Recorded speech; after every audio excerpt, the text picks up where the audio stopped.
पिंकी और चश्मा। पिंकी, मेज से दूर हट जाओ, मेरी कोई चीज टूट जाएगी। पापा आप बेफिक्र रहो। देखा, तुमने मेरा चश्मा तोड़ दिया ना। पापा मैं आपका नुकसान पूरा कर दूंगी। कैसे? आपको दूसरा चश्मा लाकर दे दूंगी। मगर दूसरा चश्मा कहाँ से लाओगी? बाजार से। मगर बाजार से कैसे लाओगी? पैसे देकर। पैसे कहाँ से आएंगे? आपसे।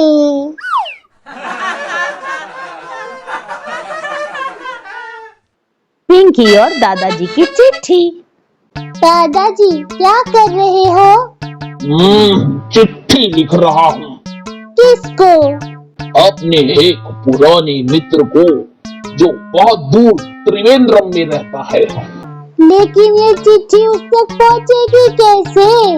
ये चिट्ठी टिकट लगाकर लेटर बॉक्स में डाल दी जाती है, जहाँ से डाकिया निकाल कर ले जाता है। फिर डाक तार विभाग चिट्ठी लिखे पते पर पहुंचा देता है। पिंकी, अब मेरा एक काम कर, स्कूल जाते समय रास्ते में इसे लेटर बॉक्स में डाल देना। शाम को। क्या चिट्ठी लेटर बॉक्स में डाल दी थी? हाँ दादाजी, पर मैंने स्कूल से वापस आकर देखा कि चिट्ठी लेटर बॉक्स में ही पड़ी है। डाकिया उसे लेकर ही नहीं गया। क्या? आओ बताओ मुझे, कौन से लेटर बॉक्स में डाली थी? इसमें।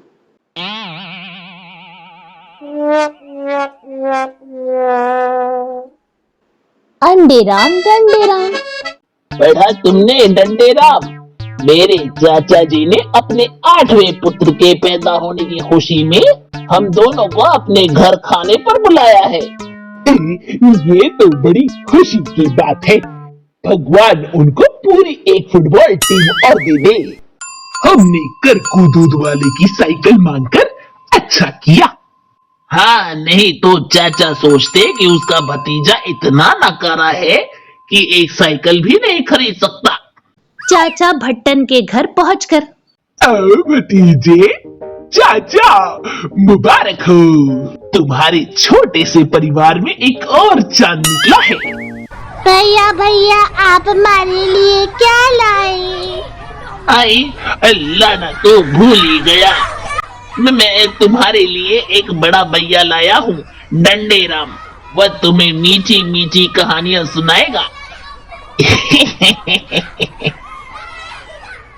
इनकी नाक कितनी लंबी है, सुनाओ कहानी। मैं तो इनसे घोड़े की सवारी लूंगा। हाय, ये अंधेरा मुझे कहाँ फंसा गया। हाय, खाना कहाँ मिलेगा? मैं तो सुबह से भूखा हूँ। हाय भतीजे, तुमने खाने पर बुलाना तो एक बहाना था, असल में मुझे तुमसे एक काम था। क्या? हाय, इसकी प्रतीक्षा में हमने सुबह से कुछ नहीं खाया। विदेश जाने से पहले वो ये चिड़िया देखभाल के लिए मुझे सौंप गया था, आज ही वह लौट रहा है। खाना तो नसीब में नहीं डंडेराम, चलो थोड़ी सी ठंडी हवा ही खा ले। चलो। ये तुमने क्या किया अंडेराम? चिड़िया को रोको। हाय अनर्थ, रामनाथ भारद्वाज आ गया अपनी चिड़िया लेने। घबराइए मत चाचा भट्टन, अंडेराम डंडेराम के आगे कोई नहीं टिका।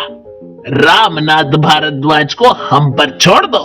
बिल्कुल ठीक। सुनाओ भट्टन राम, कैसे हो? मेरी प्यारी चिड़िया कहाँ है? तुम जवाब क्यों नहीं देते भट्टन? कहाँ है मेरी बोलती चिड़िया? तुम जानते हो, जो मेरी चिड़िया मुझसे दूर करेगा, मैं उसका 2 अंडों का ऑमलेट बना डालूंगा। बेरहम। बात यह है कि मिस्टर भारद्वाज की आपकी चिड़िया उड़ गई। मगर घबराने की कोई बात नहीं, वह बाहर कहीं उड़ रही है, मिल जाएगी।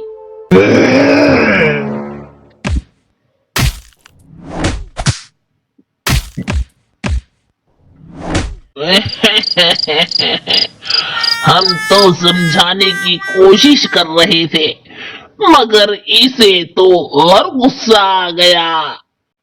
मैं तुम्हें एक दिन की मोहलत देता हूँ।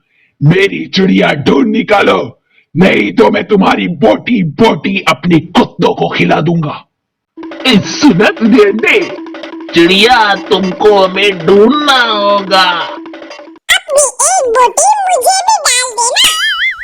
पकड़ो इसे। वह तो उस किले में घुस रही है। ठहरो अंडे, इस किले में भूत रहते हैं। जो भी हो, हमें अंदर जाना ही होगा। सुना ये आवाज? हथौड़ों जैसी आ रही है। ये मेरी धड़कन की आवाज है।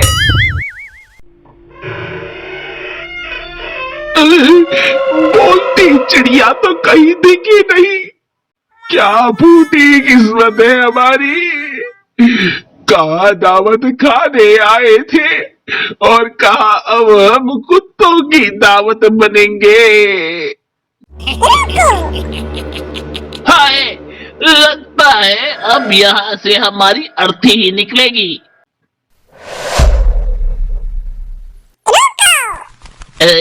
बोलती चिड़िया, हमारी बोटियों की रखवाली हमारे साथ चलो, हमारे साथ चलो। आपके रामनाथ भारद्वाज आपकी जुदाई में सूख के काटा हो गए हैं।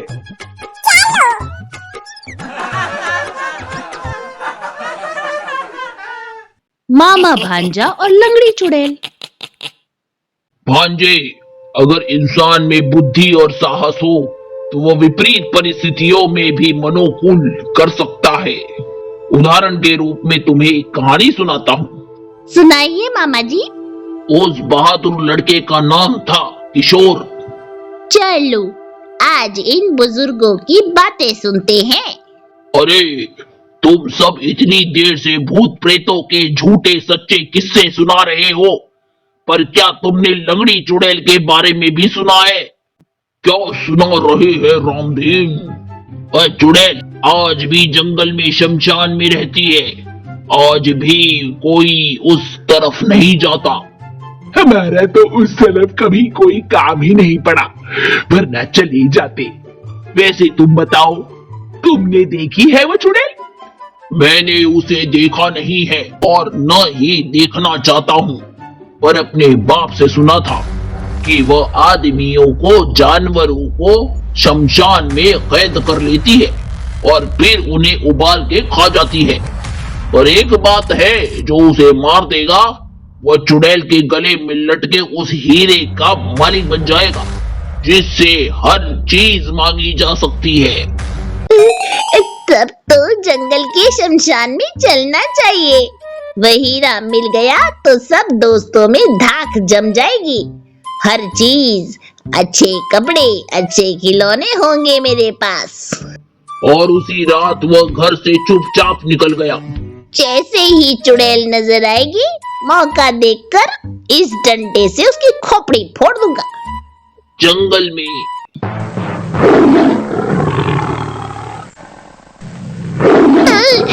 बाप रे, तेंदुआ!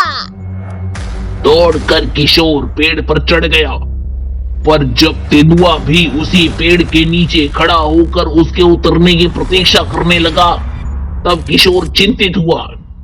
तेंदुए महाराज तो यही जम गए, अब क्या किया जाए? अरे, मैं तो जहरीली बेरों वाले पेड़ पर बैठा हूँ। शेर मुंह फाड़कर गुर्रा रहा है। इसके मुंह में अगर एक बेर भी गिर गया तो इसका काम तमाम हो जाएगा। किशोर ने जहरीले बेर तोड़े और निशाना लगाकर फेंके। आहा, गया। बेर उसने थूक दिया, पर बेर के ऊपर जमा जहर का खोल तो उसके मुंह में घुल ही गया, पर तड़प रहा है। ठंडा हो गया। अब चलूं शमशान की ओर। सच बात तो ये है कि मुझे भी डर लग रहा है, पर पिताजी अक्सर कहते हैं कि डर ही वह चीज है जो आदमी की पराजय का प्रमुख कारण बनती है, इसलिए डरना नहीं चाहिए मुझे। चारों तरफ जंगली जानवर है। अच्छा तो ये हो कि मैं किसी पेड़ पर चढ़कर रात बिता दूं, पर ऐसा करने का मतलब होगा कि सुबह यही हो जाएगी, जबकि मुझे रात में ही घर पहुंच जाना चाहिए ताकि माँ और पिताजी को पता न चले कि मैं रात को बाहर गया था। शमशान भी अधिक दूर नहीं है। लेकिन जिसके पास वह चोरी छिपे जा रहा था उसने तो उसे देख ही लिया था।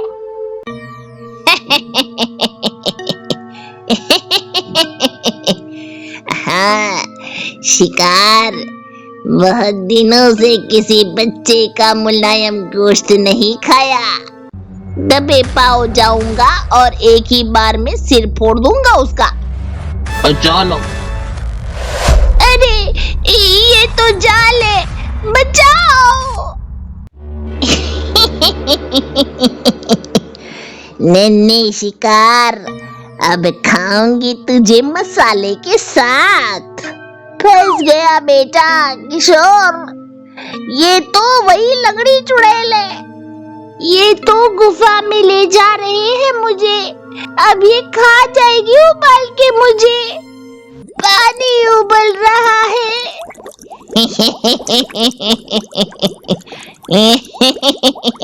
पिताजी ने एक बार कहा था कि ऐसी भी मुसीबत हो पर दिमाग का साथ नहीं छोड़ना चाहिए।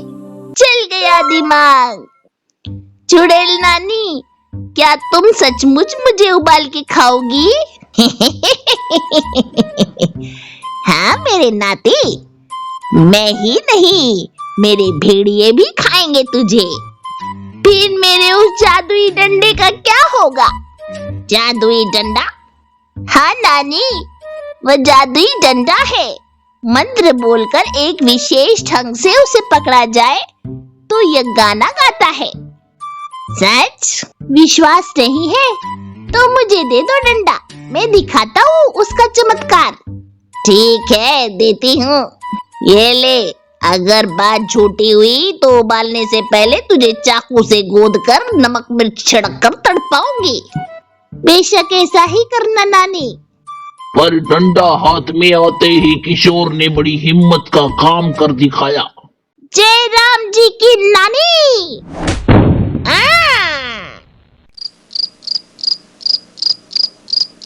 ये रही पिंजरे की चाबी।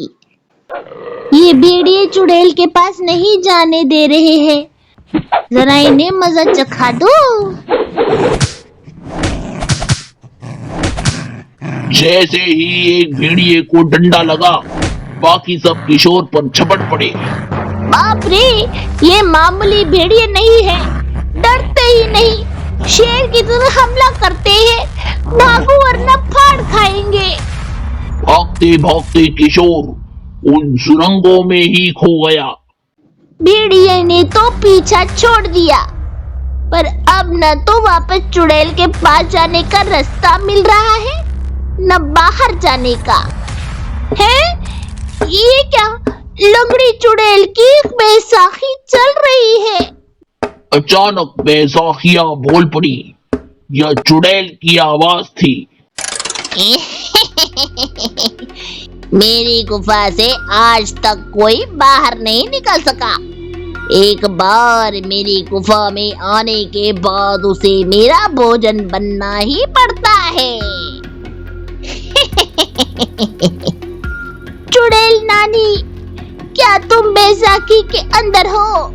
नहीं, अदृश्य हूँ ऐसे। ओह, तो ये बात है। मौका है, फोड़ दूं इसका सिर। किशोर ने डंडा घुमाया, लेकिन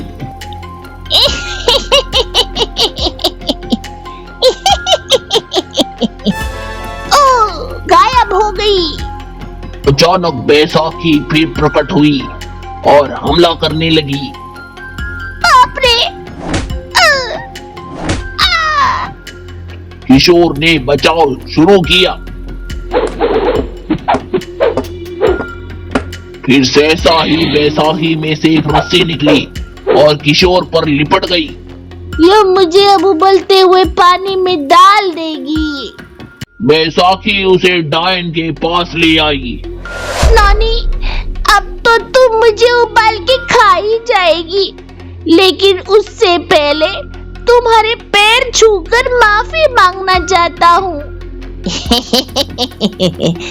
ठीक है, तेरे हाथ आजाद है। और जैसे ही किशोर पैर छूने के बहाने झुका, उसने चुड़ैल की टांगे खींच ली। दुष्ट, अब देखता हूँ तुझे। फिर बड़ी फुर्ती से किशोर ने चुड़ैल के गिरेबान में हाथ डाला और हीरा खींच लिया। ये आ गया मेरे कब्जे में। अचानक सब कुछ बदल गया। हीरा जैसे ही किशोर के हाथ में आया, चुड़ैल भीगी बिल्ली बन गई और भेड़िए पूंछ हिलाने लगे। आज्ञा मेरे स्वामी। चुड़ैल, तेरे लिए ये आज्ञा है कि अपने भेड़ियों के साथ बकरी बन जा और हम सब घर पहुंच जाएं। दूसरे ही क्षण वह बकरियों सहित अपने घर पर था। तुम में से चुड़ैल कौन है? तो तू है चुड़ैल। और भांजे, अगले दिन चुड़ैल बकरी किशोर ने उस बूढ़े रामदीन को उपहार में दे दी, जिसने लंगड़ी चुड़ैल के बारे में बताया था। कहानी तो मजेदार थी। अब एक कहानी और सुनाए मामा जी। सुनो।